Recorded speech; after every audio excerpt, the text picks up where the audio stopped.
When you have so many people telling you there's nothing wrong with you, you start to feel crazy. She said it was like someone driving a spike into her head with a hammer. My fear was that it would be something that would wind up killing her.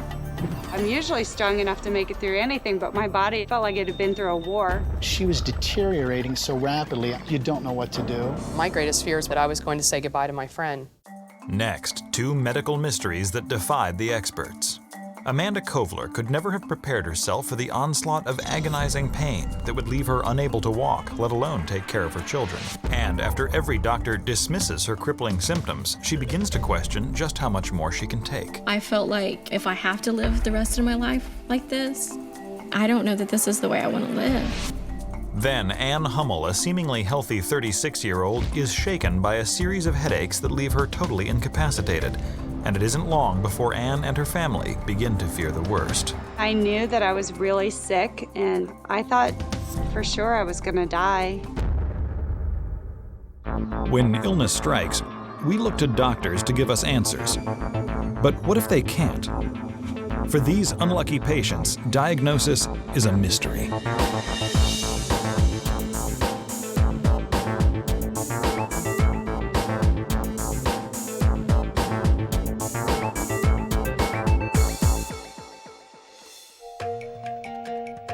In the winter of 2002, 26-year-old Amanda Kovler was a healthy and very happy newlywed living with her husband and 3-year-old daughter in Houston, Texas. She was extremely busy that holiday season, setting up their new house and working full-time as a bookkeeper. I remember just feeling really excited, really full of life. We were perfectly happy. I felt great. She had just bought a home and worked at fixing the yard up and did a lot of planting. Then, in January 2003, Amanda and her husband Ira decide to try for a second child. But their plans hit a devastating roadblock when Amanda loses back-to-back pregnancies. She would have a pregnancy that would begin, and then 6 to 8 weeks into it, she would miscarry and we would lose the baby. The first time it happened, it's not that uncommon, and I didn't think anything of it, and then it happened again. It was always, very sad. I tried to be as supportive as I could for Amanda. On the heels of 2 miscarriages, Amanda decides that it's time to check in with a reproductive endocrinologist. After performing a thorough exam, he's confident that she's suffering from polycystic ovary syndrome, a common condition that can cause infertility. He assures Amanda that it doesn't mean she can't have another child, but getting pregnant will be tricky. He felt that I just wasn't ovulating well. He put me on several medications to help the ovulation increase. Amanda diligently takes the medications and prays that they'll work. Then, just 4 months after starting the regimen, the doctor has some good news. We got pregnant and it stuck, and so we were very excited. Overjoyed, Amanda and Ira begin preparing for a new baby. And in May 2004, Marissa Kovler is born. She was wonderful and a beautiful, healthy baby. But as the family adjusts to having a newborn in the house again, Amanda is finding it far more difficult to recover from the birth than she expected. Everybody's tired when they have a baby, but I felt worse than I did with my first daughter. I was extra tired. I was having really bad headaches, and I didn't understand why that wasn't going away. She just seemed to get weaker and not have the energy to deal with taking care of the 2 children. When I went to see my OBGYN for my checkup, he said, oh, it's just you have 2 kids now, and so you're just feeling tired, but you'll feel better, so don't worry about it. Hoping that the doctor is right, Amanda makes an effort to get more sleep and begins taking various over-the-counter medications to dull the pain. But 3 weeks later, the headaches only seem to be intensifying. It was mainly the top of my head here on either side, and it would never go away. She said it was like someone driving a spike into her head with a hammer.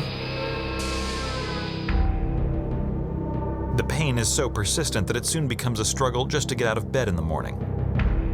Then, 3 months after giving birth to Marissa, a bizarre new symptom emerges. I noticed that I have these scaly, dark patches of skin on my cheeks. When I put my foundation on, you could see a dark area where that area of skin was drier than the rest. Even more strange, her family begins noticing other dramatic changes in her appearance. One of the first things that actually attracted me to Amanda was her beautiful hair, and it was very dry and brittle. and didn't look like her hair used to look at all. It became frizzier and frizzier, and I just ended up just pulling my hair back and wearing a ponytail every day. But just when she thinks it can't get any worse, Amanda begins experiencing a new and extremely agonizing symptom. She just started really complaining about how terrible her knees were hurting. That just kind of came out of the blue. Amanda tries a series of home remedies hoping to alleviate the excruciating pain, but none of them seem to work. I was popping over-the-counter pain medicine. I would sit in hot baths to try to see if the hot water would somehow help, and I would put anti-arthritic creams on my legs. Nothing helped.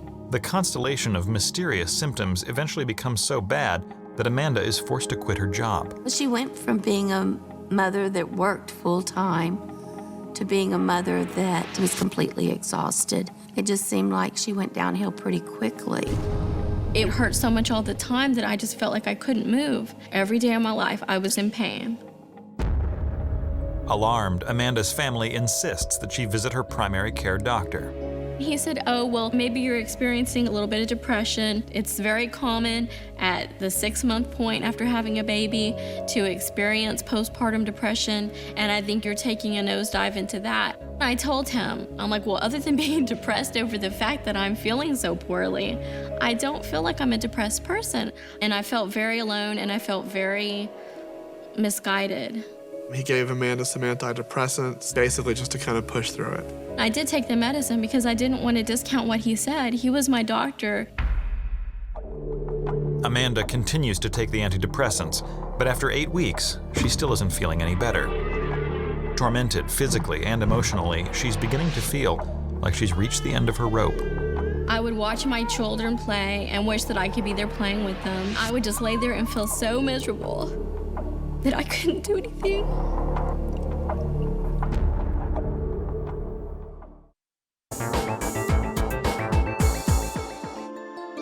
Ever since giving birth to her daughter 1 year ago, 27-year-old Amanda Kovler has been struggling to live with a bizarre constellation of symptoms. Strange patches of dry skin, drastic changes in the texture of her hair, and even worse, debilitating headaches and knee pain that are so bad she's had to quit her job.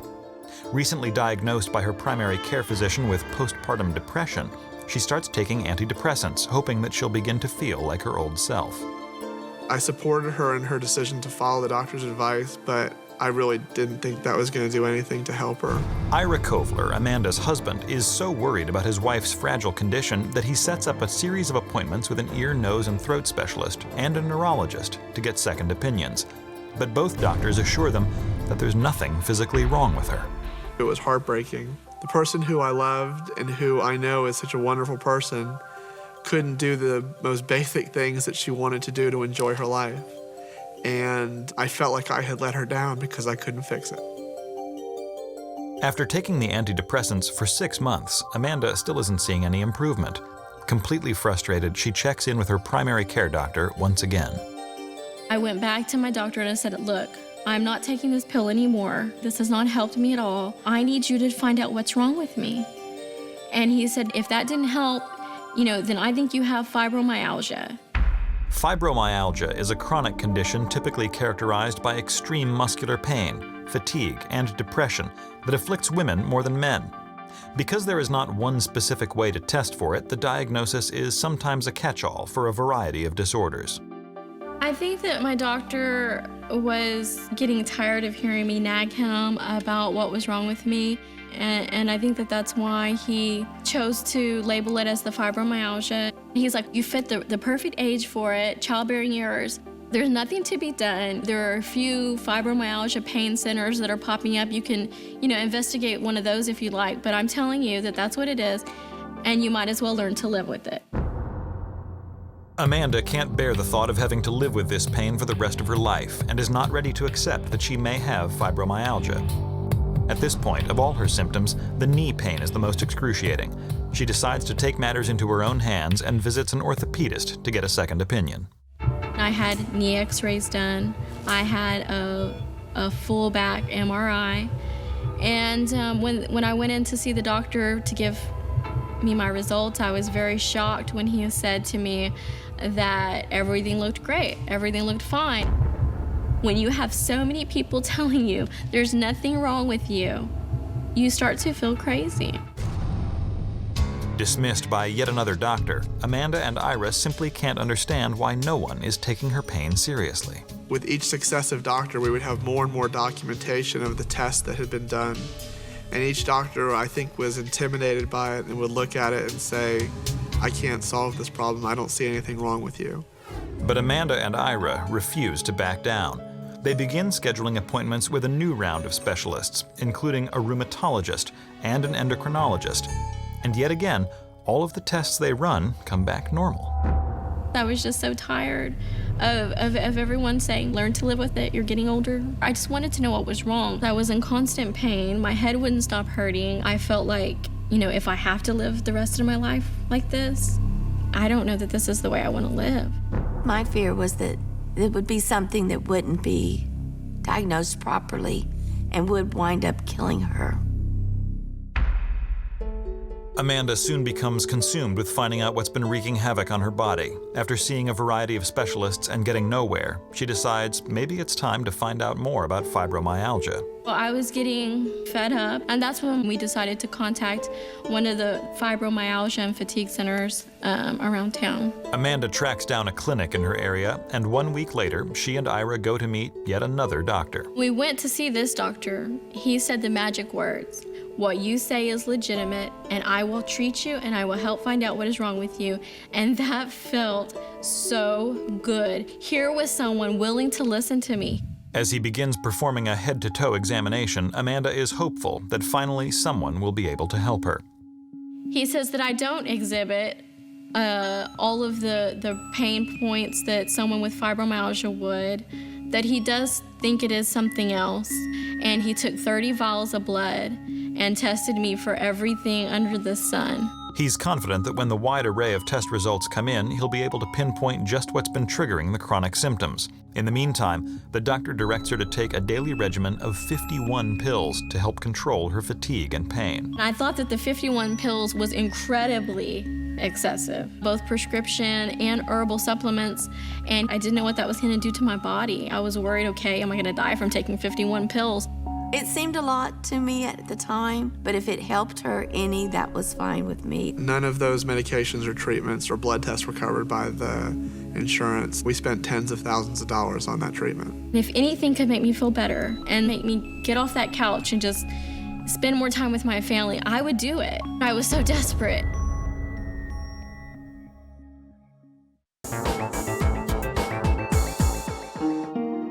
Amanda Kovler has been suffering from debilitating head and knee pain and dry skin and hair for 2 years, and every doctor she's seen has found nothing physically wrong with her.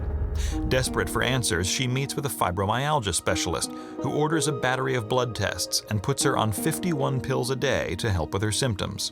I did seem to have a little more energy, but it didn't help with the pain, and I didn't feel better at all. I kept on, though, because he said it could take some time.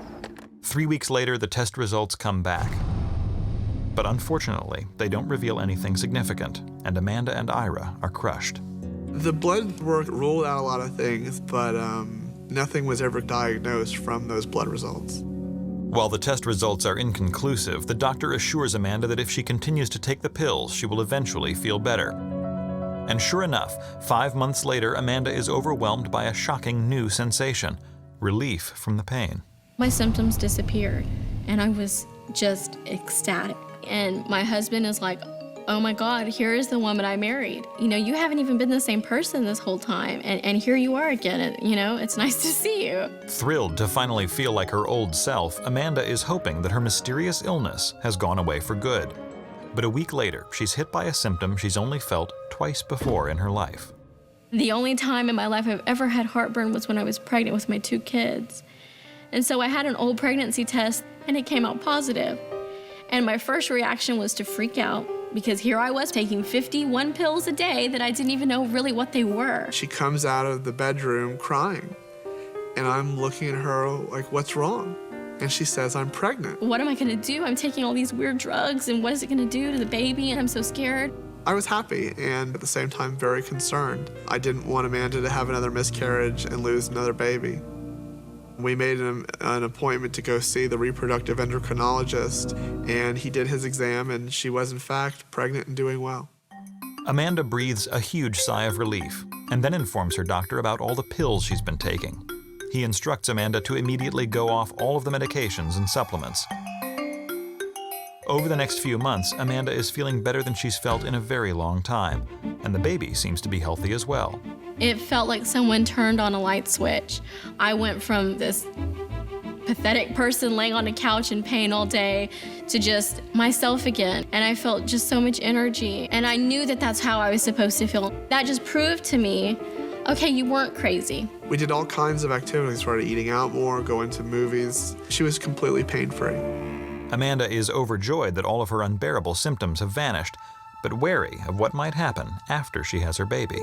In the back of my mind, I was thinking to myself, well, what if it comes back? I can't take it if this comes back.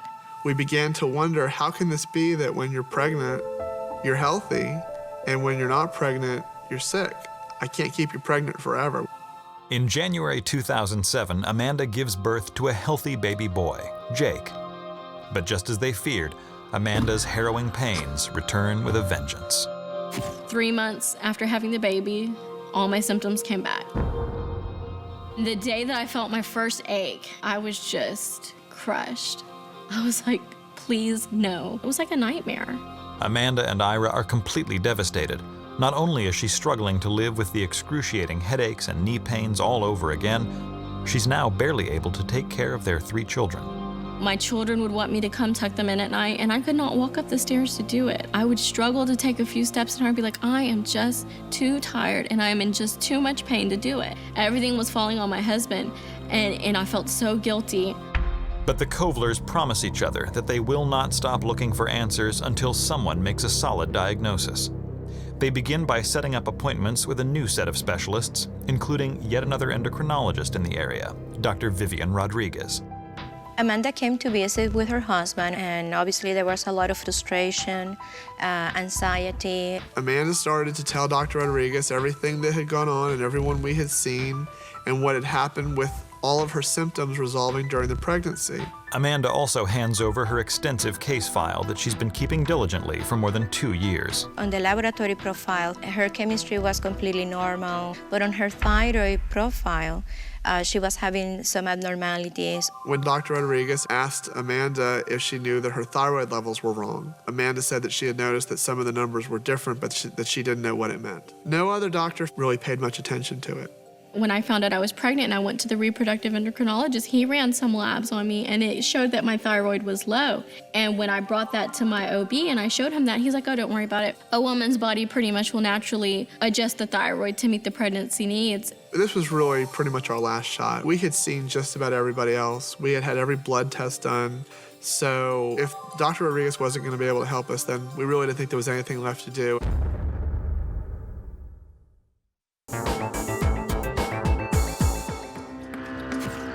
Amanda Kovler has been suffering from a series of agonizing and mysterious symptoms, and doctor after doctor has repeatedly dismissed them. But now, 3 years after her first symptoms set in, one doctor, endocrinologist Vivian Rodriguez, suspects she knows what's been causing Amanda so much anguish.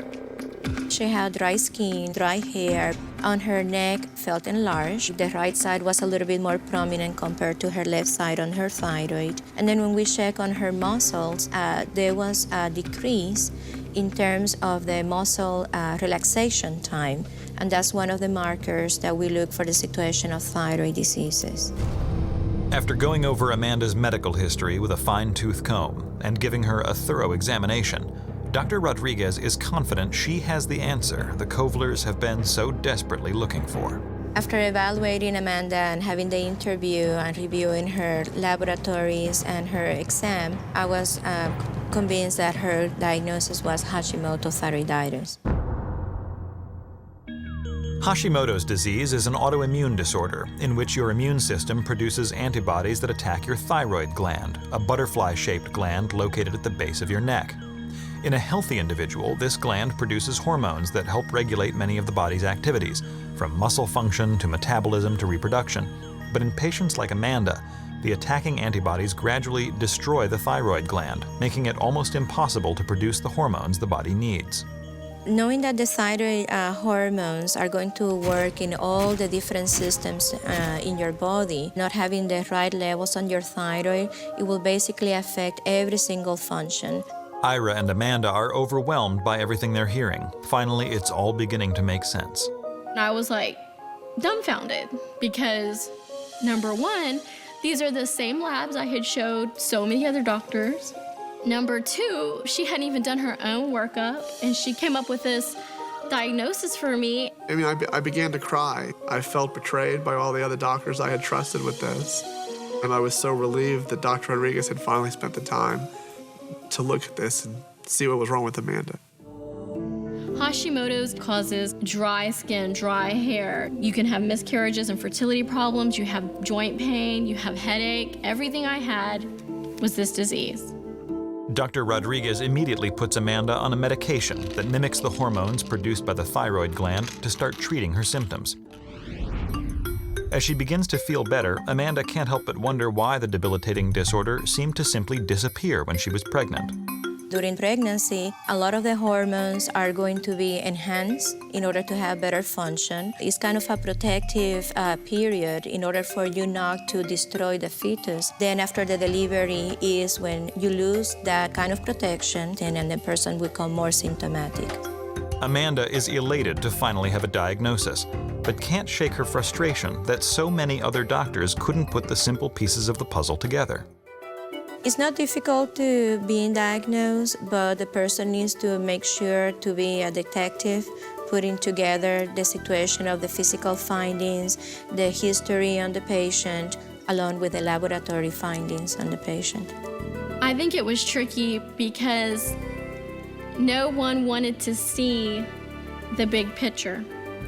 Everyone was so determined to say that it was because I was a mom and overburdened, or because I was a woman and my hormones were off, or because I was depressed. No one physician ever really referred us to another physician to get further investigation. We went on our own each time seeking help. No one ever said, I don't know the answer, I believe you that something's wrong. Amanda is very lucky to have finally gotten the answers she needed. Had she continued to go undiagnosed, the already unbearable symptoms would only have intensified. She will linger with more of these complaints, and it will be getting to be more and more debilitating for her. She could get compromised with her heart, which is one of the most serious situations. I think that this would have eventually killed her. Today, just 3 months after being diagnosed, the changes in Amanda's life are remarkable. Amanda's doing a lot better. Her hair is back to normal. Her skin is good. She still has some pain in her legs and it's getting better. Her energy level is dramatically increased. The Hashimoto's I will have to manage for the rest of my life. Overall, taking one pill a day sounds pretty good. If I hadn't continuously gone to doctor after doctor after doctor, I may not have my diagnosis today. Advocating for your care is the #1 important thing you can do for your health. While a slew of bizarre medical issues caused Amanda Kovler more than 3 years of anguish, Ann Hummel could never have prepared herself for the series of harrowing and deadly symptoms that seemed to be all in her head.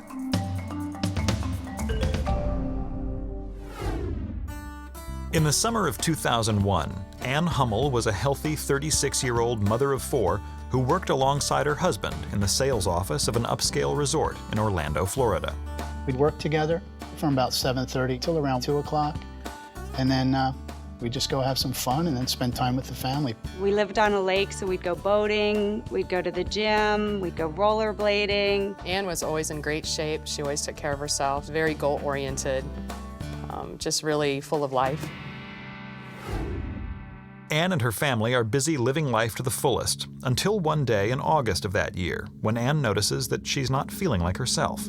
I was having headache and sinus pressures. She had mentioned maybe it was due to an allergy, and Ann, being Ann, very positive, didn't pay that much attention to it. When she gets home from work, she tries to relieve the pounding in her head with an over-the-counter pain medication. But over the next 3 days, the agonizing headaches don't let up. Concerned, Ann checks in with her primary care doctor. She pressed on my sinuses, my sinus cavities, and figured that it was a sinus infection. A sinus infection is a common condition that causes your sinuses and nasal passages to become inflamed, often resulting in headaches and a feeling of excess pressure around the head, nose, eyes, and cheeks. Anne's doctor prescribes a course of antibiotics which she diligently takes, and a few days later, the pain is gone. I thought it's cleared up now, so hopefully that's it. But much to Anne's surprise, over the next few months she continues to suffer from frequent headaches and finds herself going back to the doctor over and over again. Each time, her physician is confident that she is just suffering from recurring sinus infections and keeps giving her prescriptions for antibiotics. Anne got temporary relief for short periods of time, and then the time in between the relief became less frequent, and the rounds of antibiotics had to be increased. I'm not one to get sick, so it wasn't making sense that suddenly I'm getting sick every couple months. It was very worrisome to me. Then, in the spring of 2002, the excruciating headaches return yet again, but this time they are worse than ever. It's probably the third week of March, and I get a sinus infection, but this one seems different. It is intensely painful, the headache is, and I'm taking over-the-counter pain medicine constantly now, up to about 8 a day. As someone that has a sinus problem, I used to get headaches, but nothing like she described. The headaches were just so severe. Anne checks in with her doctor again and is given yet another course of antibiotics. But like every time in the past, they don't help for very long. In fact, Anne is feeling worse than she's ever felt before and is beginning to wonder if something far more serious has seized control of her body. I kept expecting them to give me the right antibiotic or just to figure out what was wrong with me, and I was beginning to feel completely hopeless and that nobody was ever going to figure it out.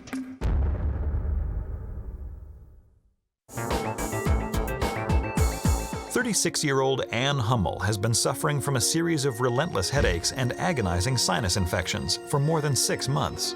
The headaches were so bad that before I even opened my eyes in the morning, I felt the pain. Despite multiple visits to the family doctor, Anne's crippling symptoms have not improved. In fact, they have intensified. I would have over-the-counter pain medicine right by my bed, and I would have 3 to 4 of them before I would even start my day. We always did things after work, and she wasn't able to do the things that she enjoyed, so all of a sudden not to have your friend go with you to the things that we were so used to doing on a daily basis and to see her suffering, it was very frustrating for all of us. Almost like clockwork now, she checks back in with her doctor. But this time, much to Anne's relief, she is sent for a CAT scan of her sinuses and is hopeful that the results will finally reveal some clue as to what's been triggering the debilitating symptoms. I had to wait probably a week to get the results back, so the whole time I'm in awful pain, and I'm up to probably about 12 over-the-counter pain medicines a day. And they finally call me and tell me, well, we know the source of all your pain. You have maxillary sinusitis. Maxillary sinusitis is a type of infection that affects the sinuses behind your cheekbones and causes intense pain. Her primary care physician immediately refers Anne to an ear, nose, and throat specialist for further consultation. While she's thankful to finally have some answer, she's exasperated when she finds out that she's going to have to wait 2 weeks for the next available appointment. She was deteriorating so rapidly, I didn't think she could function for a short period of time unless we got some type of answers quickly and some type of solution very, very fast. Anne does her best to grin and bear it, but a week later, she reaches her breaking point. I was at work one day, and I called the doctor's office, and I said, this cannot be maxillary sinusitis. I cannot handle this pain. She said, well, you're just going to have to wait for your doctor's appointment because I cannot do anything more. Overwhelmed by the pain, Anne unexpectedly discovers one way to temporarily ease her agony. I would just take a chair, and I would just tilt it back as far as it would go on its legs and put my head back against the wall. And somehow that would help alleviate the pain some. Now, as awkward as it may seem, Anne is spending all of her free time in this position as she counts down the days to her appointment with the ear, nose, and throat specialist. Then, without any warning, a strange new symptom emerges.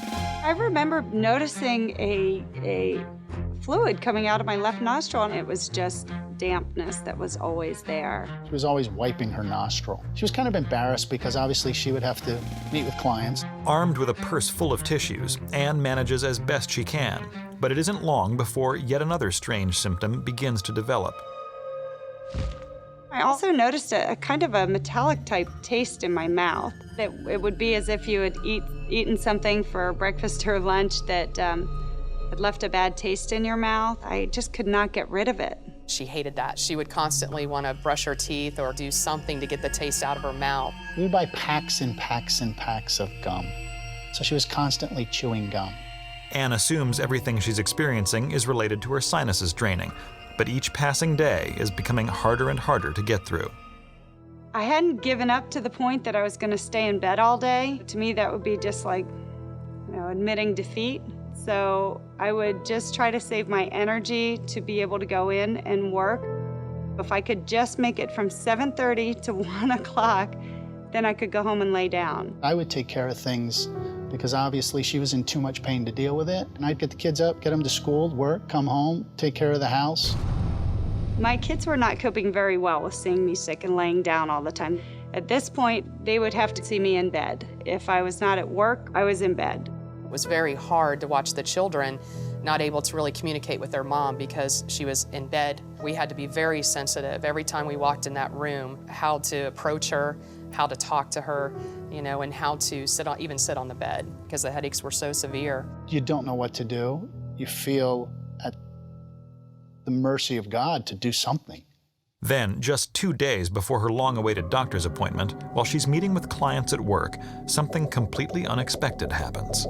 I was with the husband and wife sitting at the table, and I got up to go get their paperwork. I was like, oh my gosh, I couldn't even read the paper. And I started to walk back to my table, and I couldn't even remember where I was sitting. Frightened by the abrupt change in her vision and her disorientation, Anne excuses herself. Moments later, she begins to feel like she's going to faint and immediately tells her boss that she needs to leave, now. He said, what's wrong with you? And I said, I'm really sick, I have to go. He said, you can't drive. I said, I'm going. Terrified, Anne rushes to her car and calls Tom. She said, I'm in such pain and I can't see to drive. Tom said that he was going to call an ambulance. And I told him no, that I needed to just go home and lay down and I was going to be fine. And he said I needed to go to the hospital right now. As Anne's vision sharpens a bit, she gives in, but insists on driving herself to her doctor's office. It was amazing she could even drive. She had slurred speech. She couldn't walk unassisted. So I walked her in to see her primary care once again. And she again determined that I had maxillary sinusitis and that, my appointment was only in a day or two now with the ENT and that probably I should just go home and rest and wait for that. Tom and Anne return home frustrated beyond belief. Now they can only hope that the specialist will be able to tell them exactly what's causing the mysterious symptoms. It was like there was a fire burning in your head. My balance was starting to go. I couldn't even go to the bathroom without Tom helping me. I didn't know what was happening. I was scared at that point. The next morning, Anne is so weak that Tom has to get her dressed to go to the appointment with the ear, nose, and throat specialist. And almost as soon as he sets eyes on Anne, the doctor knows that something is very wrong. He had me try to stand up and close my eyes, which of course I couldn't even stand up without help. So standing up and closing my eyes was completely out of the question. I fell over. Within a matter of minutes, he said, this is not sinusitis. This is a neurological problem, and you need an MRI, stat. The doctor immediately sends Anne for an MRI of her brain. A few hours later, the couple heads home, hopeful that finally this doctor will be able to solve Anne's case once and for all. Then they get the call they've been so anxiously waiting for. He said there was nothing wrong. I knew that I was really sick, but I just didn't know what it was. I thought for sure I was going to die.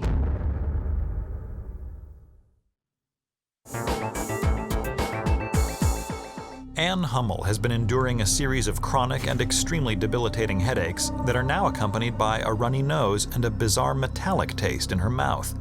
But 7 months after the headaches first started, a brain MRI has revealed nothing out of the ordinary. I didn't know what to think anymore. I knew for one thing that it was not maxillary sinusitis. I just didn't know how we were going to get the answer to what it was. Now Ann seems to be deteriorating at a breakneck speed, and Tom isn't sure he can take care of his wife on his own. She's lying in bed and looked at me and said she needed to go to the bathroom, and when she sat up, she just passed out. So I determined, within about a millisecond, I got to get her to the hospital. Frantic, Tom carries Ann to the car and drives as fast as he can to the hospital. I guess I had been unconscious. I don't know.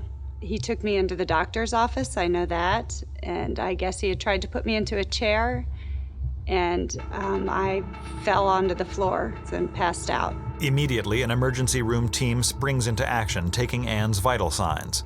Once they've stabilized her, she is sent in for a spinal tap, a common procedure performed when a patient has incessant, unexplained headaches. I think I'm pretty much going in and out of consciousness at that point. I remember the needle's pretty big. You try to go to another place. 3 hours after the procedure, Ann is completely drained by everything she's been through, and she's barely able to talk to the next doctor that comes in to check on her, neurologist Bennett Rosenthal. I was asked to see Ann in the hospital. It was a routine consultation for headache. Dr. Rosenthal begins by asking Ann for very specific details about everything she's experienced over the past 7 months. Then he performs a few basic neurological tests to help him begin piecing together her perplexing symptoms. The first thing that was suspicious was that her headache was worse when she sat up or stood up, and significantly better when she was laying down flat. And her complaints of watery leakage and a metallic taste suggested, well, maybe this is not really a sinus infection, but something else going on. As soon as Dr. Rosenthal reviews the results of Ann's spinal tap, he knows he's onto something. When the spinal tap was done, they measured the pressure of the spinal fluid that we call the opening pressure. And the opening pressure normally ranges between 15 to 20 centimeters. Hers was 1. And when Tom insists that Dr. Rosenthal review Ann's initial MRI that seemed to be normal, he scrutinizes every last detail. When I looked at Ann's MRI, I saw that she had very small ventricles, the openings in the very center of the brain that contain spinal fluid. For her age, that was a small size and not what I expected to see. He said that this was very unusual. There was no fluid in the ventricles. Whatever my body was producing constantly was just leaking out. Based on all the information that we had available, it could be determined that Ann had a cerebrospinal fluid leak. A cerebral spinal fluid leak, or CSF leak, happens when the fluid surrounding the brain and spinal cord leaks. This fluid plays a crucial role in the body because it cushions and protects the brain and spinal cord from both trauma and infection. When there's a decrease in fluid, the nerves in the brain can end up pushing directly against the skull, causing severe pain. In most cases, a CSF leak occurs after a head, brain, or spinal injury, but in some patients, like Ann, doctors believe that the leak happens spontaneously, without any obvious cause. I had never heard of this type of leak before, and it was kind of scary, but at least he knew what was causing my problem, and it was not a sinus infection. While the Hummels are relieved to finally have an answer, they're stunned by just how dire the diagnosis really is. If there's a leak there, there's an opening and bacteria can invade the spinal fluid area. If bacteria invade the spinal fluid, you can get bacterial meningitis, which is a potentially fatal condition. With no time to lose, Dr. Rosenthal immediately starts Ann on medications that will hopefully repair the leak. But within a few days, it's clear that the prescription isn't working. It just wouldn't heal on its own, and at the same time, my vital signs were just getting worse and worse and worse. At that point, her care pretty much was transferred out of my hands and into the neurosurgical and ear, nose, and throat doctors for them to help evaluate where the source of the CSF leak was. Just 2 weeks after her diagnosis, the surgeons lay out Anne's only remaining option, a risky exploratory operation on her brain that will hopefully determine exactly where the leak is. I was not doing well at all. I'm usually strong enough to make it through anything, but my body had just felt like it had been through a war. And I just didn't know that I was going to be able to make it through that surgery. As Anne is wheeled into the OR, her family anxiously stands by, knowing all too well that the odds are not in her favor. That was nerve-wracking, very, very nerve-wracking. You're really at a loss because you feel very helpless, and hope is everything. And sometimes it's the only thing. 2 hours into the arduous operation, the team finally zeroes in on the problem, a pinhole-sized opening behind her nose where the spinal fluid is escaping. The only way to close the hole is to glue a patch over it in the hope that it will stop the potentially life-threatening leak. I woke up and my husband was there and my mom was there, and the doctor was so excited. He said he found the leak and he was able to patch it. That was good news. But their celebration is short-lived. The patch lasted for about 6 weeks, and then the patch started leaking again. I tasted CSF fluid in my mouth, and now I knew what that metallic taste was.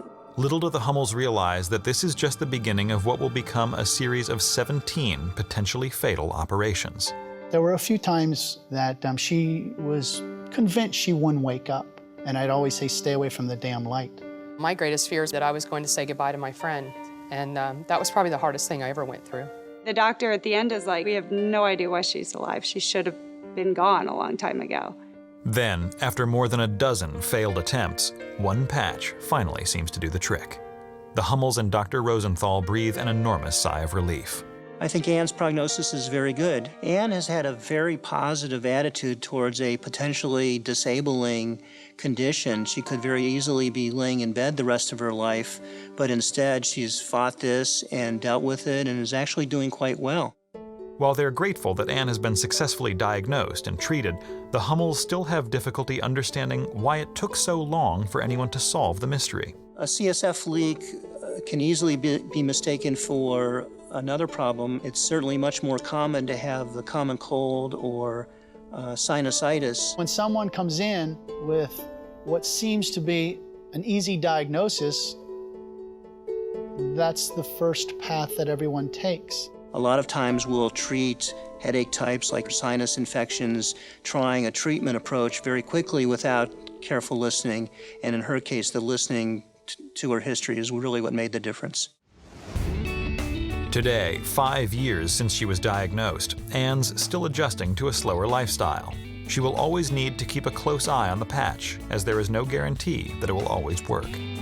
My patch pretty much holds. It only leaks maybe once a year now. It still leaks whenever the pressure gets too high. I can't fly in an airplane anymore. I can't go up in the mountains. So we just avoid those things, and we seem to do well with it. She's learned how to deal with the illness. She's very in tune to her body.